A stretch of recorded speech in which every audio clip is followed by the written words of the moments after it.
Hola, me llamo Carolina Alarcón, trabajo como ilustradora profesional y tengo mi propia marca llamada Alina Ilustra. He trabajado para clientes como Editorial Santillana, Planeta y Pearson México.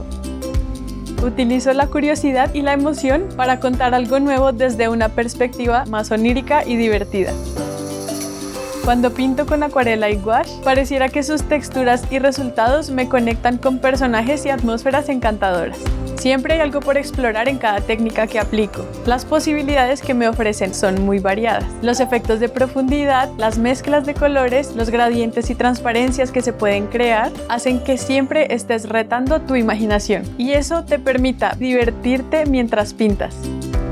En este curso de doméstica te enseñaré paso a paso cómo pintar con acuarela y gouache. Como proyecto final realizarás una ilustración con ambas técnicas de una escena con paisajes y personajes imaginarios.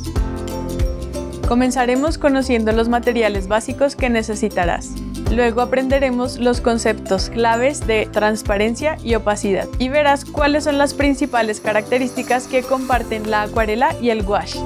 Pasaremos a practicar ejercicios de acondicionamiento físico para que nuestras manos estén listas para pasar a la acción.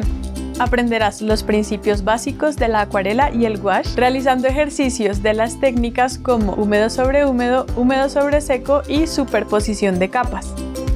Te explicaré los conceptos de teoría del color, gradientes y cómo seleccionar una paleta de color. Te explicaré cómo dar efectos de profundidad con la técnica de acuarela en negativo y con gouache.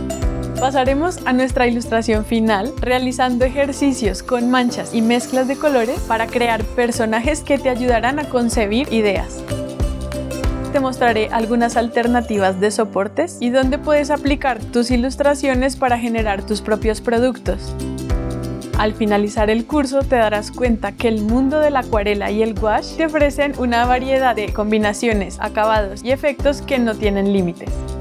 Para hacer este curso necesitarás papel para acuarela, gouache, acuarelas, pinceles redondos y planos de diferentes tamaños, paleta de mezcla y otros elementos que seguramente ya tienes en casa.